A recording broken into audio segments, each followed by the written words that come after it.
Halo para pendengar, dimanapun kalian berada. Kembali lagi di agenda mingguan kita untuk saat ini, yaitu nge-breakdown episode terbaru Overlord Season 4 yang saat ini sudah sampai di episode ke-7. So langsung aja, mari kita mulai. Episode ini dibuka dengan scene Yozu, yaitu Kowa Gowa merah yang ada di episode sebelumnya, di mana saat ini dia sedang melaporkan kemunculan golem hitam alias Death Knight kepada raja mereka, yaitu Periuro. Periuro meminta pendapat Yozu mengenai siapa yang bakalan menang jika dia bertarung melawan golem hitam itu, dan Yozu menjawab kalau Periuro masih bisa menang. Ini karena Death Knight adalah makhluk dengan level 35, sedangkan Periuro adalah makhluk berlevel 38. Jadi secara level, Periuro masih berada di atasnya Death Knight. Selain itu, kita diberitahu kalau Periuro adalah Kowa Gowa terkuat yang pernah ada sepanjang sejarah Kowa Gowa, di mana dia bisa saja melawan seluruh ras Kowa Gowa sendirian dan masih bisa menang. Di sini juga, Periuro terlihat lagi makan kadal, yang kalau di novel dijelaskan kalau kadal yang gemuk, bulat, dan berair adalah makanan ringan yang cocok bagi seorang raja. Periuro kemudian berasumsi kalau para dwarf masih menyimpan 1 atau 2 golem hitam lagi. Tapi kita sama-sama tahu kalau Ainz bisa ngebuat Death Knight-nya sebanyak yang dia mau. Nah, di novel, kalian bakal melihat betapa cerdasnya Periuro sebagai seorang pemimpin, di mana dia mampu memikirkan sesuatu dengan sangat mendalam. Mirip-mirip kayak Jirkniv, makanya Yozu sangat menghormati Periuro. Lalu dari arah pintu, tiba-tiba muncul seorang Kowa Gowa yang melapor kalau ada sesuatu yang mendekat dari arah kota. Mendengar hal ini, Periuro pun memutuskan untuk bertemu Frost Dragon Lord dan meminta bantuan mereka untuk menghadapi sosok yang sedang mendekat. Di anime memang tidak diperlihatkan, tapi di novel dijelaskan kalau Ryuro tidak menyukai para Frost Dragon yang saat ini menguasai lokasi terbaik di kota, yaitu istana kerajaan para dwarf. Tapi karena mereka tidak mampu berbuat apa-apa untuk menghadapi para naga, jadinya Ryuro hanya bisa mematuhi keinginan para naga itu. Lalu kita juga diberitahu kalau satu-satunya makhluk di pegunungan Azir Lycia yang mampu bertarung melawan para naga hanyalah para Frost Giant. Di sini juga dijelaskan kalau salah satu distrik ibu kota dwarf telah hancur sebelum para Kowa Gowa datang, yang mana area itu hancur diakibatkan pertarungan para naga. Nah, area yang dimaksud adalah area luas yang menjadi tempat berkumpulnya para Kowa Gowa ketika Shaltir dan Aura datang ke lokasi mereka. Setelah dari opening, kita diperlihatkan Periuro dan Yozu yang sedang berada di hadapan para Frost Dragon. Nah, naga yang berada di atas tumpukan harta disebut sebagai White Dragon Lord dengan nama aslinya yaitu Olasi the Ark Hylial. Dia adalah naga yang masuk kategori False Dragon Lord, yaitu naga yang tidak bisa menggunakan Wild Magic, dan levelnya terbilang rendah yaitu hanya 45 saja. Tapi untuk standar penduduk New World, level White Dragon Lord sudah lumayan tinggi. Di novel dijelaskan kalau para naga mempunyai satu kebiasaan yang sama, yaitu mereka sangat menyukai metal berharga, permata, item sihir, dan apapun yang ada hubungannya dengan kekayaan. Makanya White Dragon Lord menggunakan tumpukan harta sebagai singgasananya. Awalnya, White Dragon Lord tidak tertarik untuk membantu Kowa Gowa, dan dia mulai berpikir untuk memihak kepada para dwarf. Karena menurut dia, hanya para dwarf yang tahu caranya untuk membuka ruang harta yang ada di belakangnya. Di novel dijelaskan kalau White Dragon Lord ingin menjadikan lokasi ini sebagai sarangnya dan melahirkan banyak keturunan, agar dia bisa membentuk pasukan dan mengalahkan Frost Giant, sehingga dia dapat menjadi penguasa mutlak pegunungan Azir Lycia. Tapi setelah melihat tumpukan emas yang dibawa Kowa Gowa, White Dragon Lord pun berubah pikiran dan dia menanyakan pendapat istri-istrinya. White Dragon Lord kemudian menerima permintaan Kowa Gowa, tapi sebagai gantinya dia meminta bayaran hingga 10 kali lipat. Kowa Gowa pun pergi dan White Dragon Lord mulai memikirkan siapa anak yang akan dia kirim melawan orang-orang yang sedang menuju ke tempatnya. Hingga akhirnya White Dragon Lord sepakat untuk mengirim salah satu anak pertamanya, yaitu Hejinmal. Tapi masalahnya, Hejinmal adalah naga yang menutup diri dari dunia luar dan hampir tidak pernah keluar dari kamarnya. Oleh karena itu, White Dragon Lord mau tidak mau harus datang ke kamarnya Hejinmal dan memaksa Hejinmal keluar. Nah, di saat White Dragon Lord meminta istrinya untuk memanggil Hejinmal, mereka ngomong kalau White Dragon Lord melarang mereka untuk jangan sampai menghancurkan pintu. Ini karena mereka tidak mampu memperbaiki pintu yang rusak, dan juga mereka tidak punya sihir untuk melakukan hal serupa. Ditambah White Dragon Lord tidak mau tinggal di tempat yang penuh dengan lubang, makanya dia melarang anggota keluarganya untuk jangan sampai merusak pintu. White Dragon Lord pun datang ke kamarnya Hejinmal dan dia terpaksa harus merusak pintu kamarnya Hejinmal. White Dragon Lord kemudian memerintahkan Hejinmal untuk menjalankan tugas di mana dia harus mengalahkan musuh yang sedang mendekat. Nah, di sini White Dragon Lord merasa malu ketika melihat wujud Hejinmal, tapi mau bagaimanapun juga Hejinmal tetaplah seorang naga. Lalu kita diberitahu kalau naga akan bertambah kuat sesuai dengan umurnya, makanya White Dragon Lord optimis kalau setidaknya Hejinmal dapat menjalankan misi ini. Lalu kita juga diberitahu kalau naga perlahan-lahan akan mendapatkan kemampuan untuk bisa menggunakan sihir ketika mereka bertumbuh dewasa. Akan tetapi, ada beberapa naga yang dengan sengaja mempelajari cara menggunakan sihir. Salah satunya adalah istrinya White Dragon Lord. Lalu salah satu dewan dari Arglan City Council yaitu Blue Sky Dragon Lord yang bisa menggunakan sihir druid, dan juga seekor naga yang berada di timur jauh yang berhasil mendapatkan kelas paladin dan mampu menggunakan sihir dari sistem sebelah alias tier magic. Nah, kalau di novel, Hejinmal ngomong kalau selama ini yang dia lakukan di dalam kamarnya adalah menambah pengetahuan. Pengetahuan yang dimaksud adalah pengetahuan tentang perkotaan, ras yang ada di dunia, dan segala macamnya. Semua pengetahuan itu Hejinmal dapatkan dari semua buku yang ada di dalam kamarnya. Tapi White Dragon Lord merasa kalau semua pengetahuan itu tidaklah berguna, dan kalau memang Hejinmal benar-benar ingin tahu tentang dunia luar, maka seharusnya dia segera terbang keluar dan melihat sendiri seperti apa dunia itu. Tapi Hejinmal ngomong kalau dia membutuhkan semua pengetahuan ini sebagai persiapan sebelum nantinya dia keluar melihat dunia luar. Karena menurut Hejinmal, kalau saja dia tidak tahu siapa saja makhluk kuat yang ada di dunia luar, maka dia bisa saja mati duluan sebelum sempat melihat seluruh dunia. Scene pun berpindah dan sekarang kita diperlihatkan Hejinmal yang sedang menunggu kedatangan musuh. Hejinmal ngomong kalau dirinya tidak begitu hebat dalam pertarungan dan dia tidak lupa menyimpan kacamatanya di balik salah satu sisik naganya. Sambil menunggu, Hejinmal mengetes nafas naganya dulu, apakah masih normal atau tidak. Lalu kita diberitahu kalau nafas naga adalah salah satu serangan terkuat yang dimiliki naga, dan serangan itu akan semakin kuat dengan bertambahnya usia mereka. Nah, ini yang jadi alasan kenapa area dadanya Hejinmal membesar, karena dia sedang mempersiapkan serangan nafas naganya. Dan karena tindakan ini, area perut Hejinmal jadi terlihat lebih mengecil. Lalu dari kegelapan, satu persatu makhluk mulai bermunculan dan Hejinmal langsung tahu kalau sosok yang datang itu adalah Dwarf, Dark Elf, dan juga Elder Lich. Tapi Hejinmal nggak tahu rasnya Shaltir.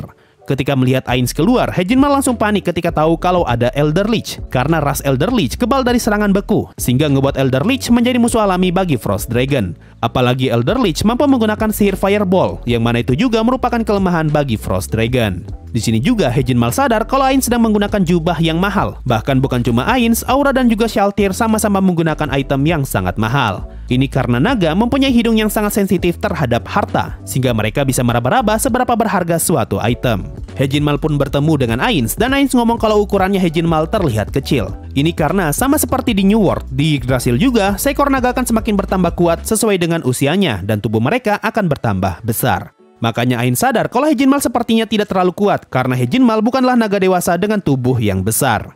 Hejinmal pun mencoba menggertak Ainz, tapi sayangnya tidak ada satupun dari mereka yang ketakutan. Lalu Ainz yang sudah malas bacot ingin segera mengetes seberapa kuat naga di New World dengan menggunakan skill favoritnya yaitu Grasp Heart. Tapi belum sempat dipakai, Hejinmal tiba-tiba saja bersujud dan memohon ampun di hadapan Ainz. Nah, buat kalian yang penasaran kenapa Hejinmal tiba-tiba melakukan hal ini karena berdasarkan pengetahuannya, Hejinmal tahu kalau musuh yang dihadapi saat ini sangatlah berbahaya dan sihir yang akan dikeluarkan dapat mengancam nyawanya. Makanya Hejinmal segera berlutut memohon ampun. Nah, di sini terjadi kesalahpahaman antara Hejinmal dan Ainz, di mana Ainz merasa kalau Hejinmal adalah spesies naga yang langka, padahal Hejinmal hanyalah naga yang gemuk karena jarang keluar kamar. Di anime, Ainz hanya bertanya ke Hejinmal mengenai berapa banyak naga selain Hejinmal yang ada di dalam sana. Tapi kalau di novel, Ainz juga bertanya mengenai berapa banyak naga yang lebih kuat dari Hejinmal dan apakah mereka bisa menggunakan sihir atau tidak. Dan Hejinmal menjawab kalau naga terkuat di antara mereka mampu menggunakan sihir hingga tier 3, dan itu adalah jenis Arcane Magic. Lalu kita diberitahu kalau semakin bertumbuhnya suatu naga, maka mereka secara alami akan dapat menggunakan Arcane Magic, walaupun sihir yang bisa mereka pakai sangatlah terbatas. Barulah dari sini Ainz ingat kalau Aura pernah ngomong kalau dia kepengen naga. Makanya Ainz memberikan Hejinmal kepada Aura. Aura kemudian mengeluarkan nafas ungu dari mulutnya dan membuat Hejinmal ketakutan, bahkan sampai terkencing-kencing. Nah, ketika ingin menaklukkan Hejinmal, Aura ngomong kalau dia harus memperlihatkan siapa bosnya. Ini karena Aura adalah seorang beast-tamer, dan dia tahu kalau memperlihatkan siapa bos kepada hewan yang ingin dijinakkan adalah hal yang paling mendasar. Nah, buat kalian yang nggak tahu, Aura punya skill pasif yang ngebuat nafasnya dapat memberikan beberapa macam efek negatif, dan salah satunya adalah rasa takut.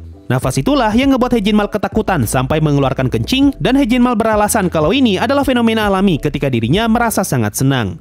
Mendengar penjelasan itu, Ainz hanya bisa menerima penjelasan tersebut mentah-mentah karena dia tidak begitu tahu tentang naga. Ditambah, Ainz juga ingat kalau Angkor Mochi-Mochi pernah ngomong kalau dia seringkali marah setiap kali anjingnya mengeluarkan kencing karena terlalu senang. Nah, buat yang nggak tahu, Angkor Mochi-Mochi adalah salah satu dari 3 saprimbing perempuan di Nazarick, dan dia adalah penciptanya Eclair dan juga Pestonya. Mendengar penjelasan Ainz, Shaltir bertanya apakah para NPC harus melakukan hal yang serupa, dan tentu saja Ainz menolak gagasan itu. Lalu di saat semua orang sedang sibuk menolak idenya Shaltir, Hejinmal memanfaatkan momen itu untuk cebok.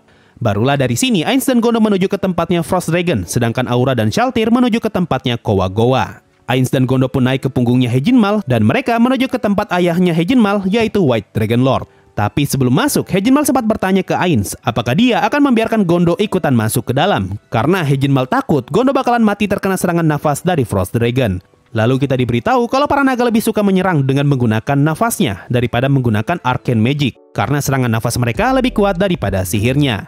Tapi Ainz ngomong tidak masalah karena Ainz telah memberikan Gondo sihir yang ngebuat dia kebal dari efek dingin. Nah, kalau di anime, Gondo meminta Ainz untuk mengampuni ibunya Hejinmal. Tapi kalau di novel, justru Hejinmal yang meminta Ainz untuk mengampuni ibunya. Mungkin bagian ini sengaja diubah untuk ngebuat Gondo terlihat sebagai sosok yang baik hati. Tapi di novel juga dijelasin kalau para naga tidak mempunyai ikatan kekeluargaan yang kuat. Jadi mungkin bagian ini sengaja diubah untuk memperlihatkan sisi tersebut. Hejinmal pun masuk ke dalam ruangan ayahnya dan membuat deklarasi kalau dirinya telah menjadi bawahannya Ainz. Tidak mau membuang-buang waktu berurusan dengan makhluk bodoh yang gak mau dengar perkataan orang lain, Ainz segera menggunakan Grasp Heart dan ngebuat White Dragon Lord mati seketika. Ainz kemudian bertanya yang mana ibunya Hejinmal, dan ketiga istri White Dragon Lord langsung menjawab di saat yang bersamaan. Bahkan di novel dijelasin kalau Hejinmal hampir saja ikutan menjawab. Hejinmal yang tidak tega melihat ketiga istri White Dragon Lord berkata kalau mereka bertiga ternyata adalah ibunya. Kalau di anime, Ainz mengira kalau Hejinmal mempunyai 3 ibu, yaitu ibu yang melahirkan, ibu yang membesarkan, dan juga ibu yang menghangatkan telurnya. Tapi kalau di novel, kalimat ini tidak ada. Karena Ainz sudah berjanji ke Hejinmal untuk tidak membunuh ibunya, Ainz pun sedikit kecewa karena dia hanya bisa membunuh 1 naga saja. Ini karena seluruh bagian tubuh naga sangatlah berguna, jadi sangat sayang kalau hanya ada 1 naga yang bisa diluting. Ainz kemudian memerintahkan ibunya Hejinmal untuk mengumpulkan naga yang lain, dan Hejinmal diperintahkan untuk membawa semua buku milik dwarf yang ada di dalam kamarnya. Setelah semua orang pergi, Ainz dan Gondo mencoba masuk ke dalam ruang harta kerajaan dwarf. Tapi sebelum itu, Ainz sempat menggunakan gate dan memanggil Egg Edge Assassin, lalu Ainz memerintahkan mereka semua untuk menyusuri istana dan mencari ruang tersembunyi dan juga mengumpulkan semua buku yang ada di istana ini. Ainz juga tidak lupa untuk memindahkan tubuh White Dragon Lord ke Nazarik dengan menggunakan gate, di mana dia meminta Yuri untuk membawa tubuh naga itu ke lantai 5 Nazarik. Ini karena lantai 5 adalah area es, jadi lantai itu sangat berguna untuk menyimpan tubuh naga tanpa takut tubuhnya membusuk. Makanya ketika Ainz keluar dari ruang harta kerajaan dwarf, kita sudah tidak lagi melihat tubuhnya White Dragon Lord.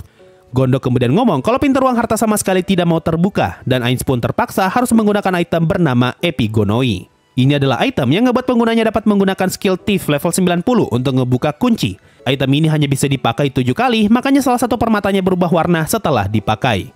Nah, kalau di novel, kita diberitahu kalau Ainz melihat-lihat isi ruang harta ini, dan dia menemukan sebuah pedang yang dapat dia gunakan. Padahal kita sama-sama tahu kalau Ainz seharusnya tidak bisa mengayunkan pedang, dikarenakan kelasnya sebagai seorang magic caster. Tapi meskipun begitu, Ainz masih bisa menggunakan dagger. Contohnya di season 3 ketika Ainz akan melawan Gazef. Nah, pedang ini ngebuat penasaran para pembaca novel, karena ketika Ainz ingin menggunakan sihir dan melihat deskripsi pedang itu, Gondo malah memanggil Ainz dan Ainz pun mengurungkan niatnya untuk mengetahui deskripsi pedang itu. Lalu Ainz ngomong kalau dia berharap bisa menemukan world class item di dalam ruangan ini. Nah, karena kalimat ini, makanya muncul teori kalau bisa saja pedang itu adalah world class item milik Dwarf Kingdom. Tapi sayang sekali, bagian ini kalau di anime malah kena skip, jadi kita nggak akan pernah tahu seperti apa bentuk pedang yang Ainz pegang itu. Cerita kemudian berpindah ke sisinya Aura dan Shaltir yang sedang bersiap-siap untuk membantai Kowa-Gowa jika saja mereka melawan. Di sini Aura membawa world class itemnya yang sebelumnya pernah dia bawa di season 1, yaitu Depiction of Nature atau Depiction of Mountain and Rivers. Kalau di anime nggak dijelasin kenapa Aura bisa membawa world class item ini, tapi kalau di novel, terutama di chapter sebelumnya, Ainz ngomong kalau dia mengizinkan Aura untuk menggunakan world class item yang baru saja dia berikan. Dengan kata lain, world class item ini pada dasarnya memang dipinjamkan ke Aura jika sedang diperlukan, tapi ketika tidak dibutuhkan, world class item itu akan Ainz simpan di dalam ruang harta. Nah, awalnya gue sempat kaget ketika melihat cara kerja world class item ini, tapi setelah gue baca baik-baik di novel, ternyata selama ini gue yang salah paham dengan cara kerjanya.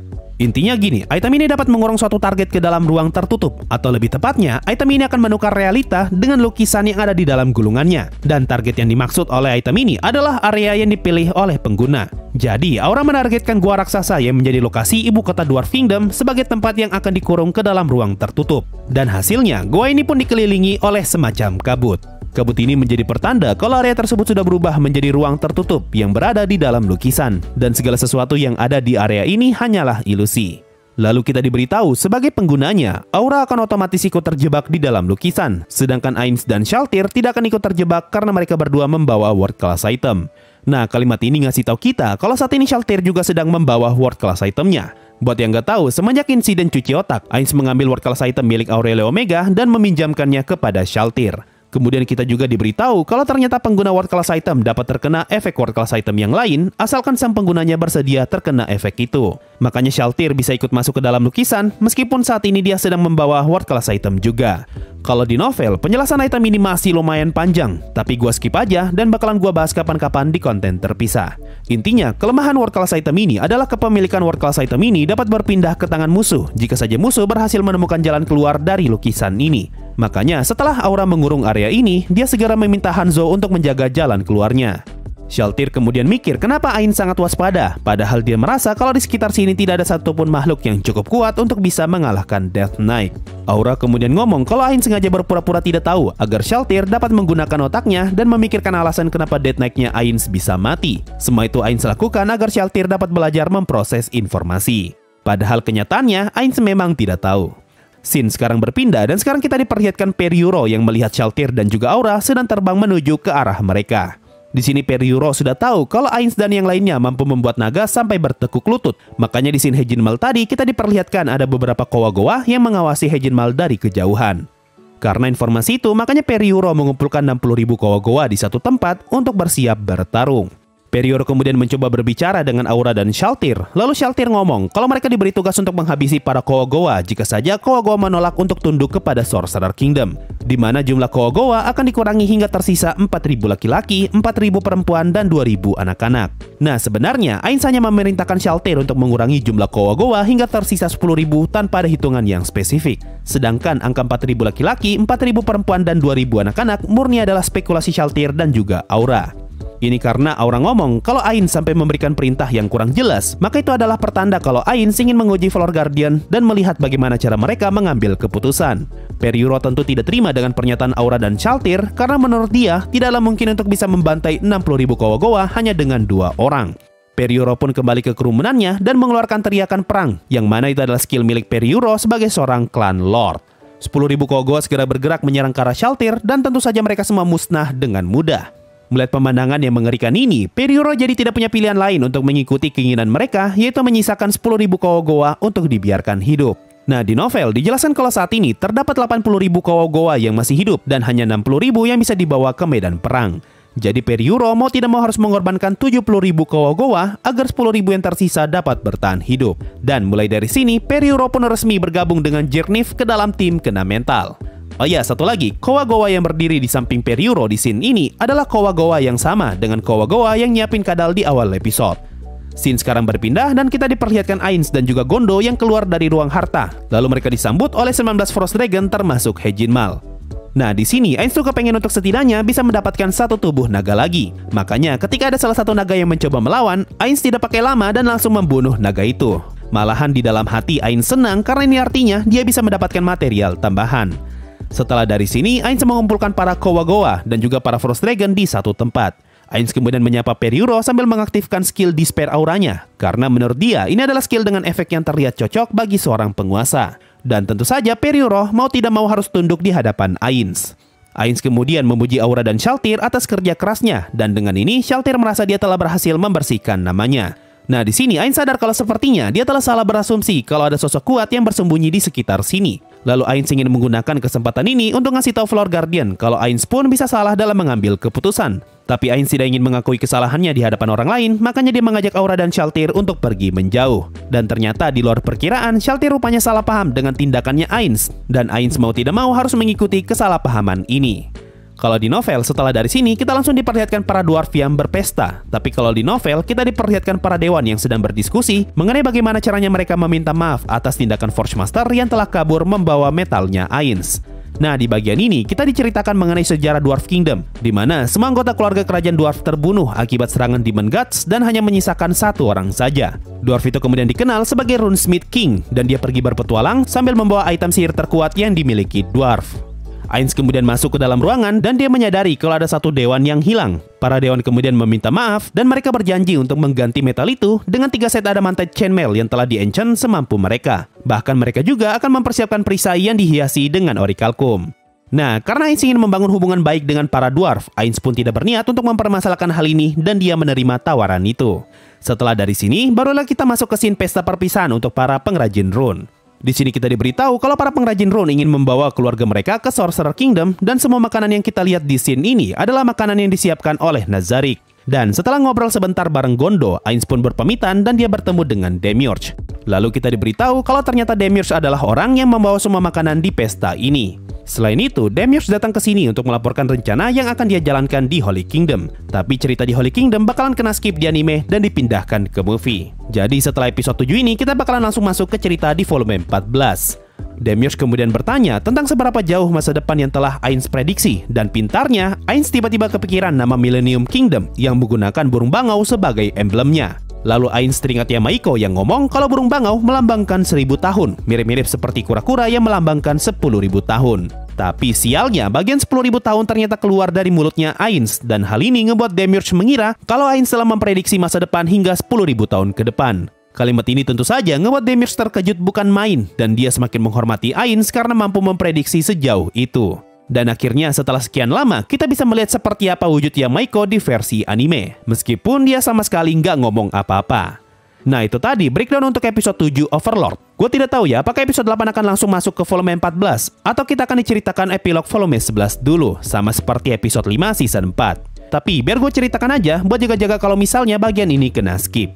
Intinya, di prolog volume 11, kita bakal diberitahu kalau para Frost Dragon saat ini berada di bawah komandonya Shaltir dan diberi tugas untuk mengantar barang. Lalu kita juga diberitahu mengenai kondisi desa Karne yang saat ini telah menjadi kota, dan di sini Lupus Regina bakalan ngomong ke Henry kalau Ainz sudah mati. Tapi menurut prediksi gua, si Lupus Regina yang ngomong kalau Ainz sudah mati bakalan dipindahkan ke episode terakhir season 4. Kita lihat saja nanti. Mungkin itu saja untuk video kali ini. Makasih semua yang sudah mendengarkan sampai di titik ini. Sampai jumpa di video berikutnya, dan bye-bye. Video kali ini nggak ada Saweria, so gue ucapkan terima kasih banyak untuk para member Adamantite di bulan Agustus ini, yaitu Rizky Abadi, Novas Ramdhani, Amran San, Sora, Futa Baharu, Cry of Banshee, Harmonia, Ken Rich, Bang, Hoki Gaming Official, Gungra, Aldebaran _91, Tikungan _tajam, Raikua, Ade Irawan, dan Jimmy Hendrix. Terima kasih semua yang sudah gabung jadi membership dan donasi sampai saat ini. Thanks a lot and bye-bye.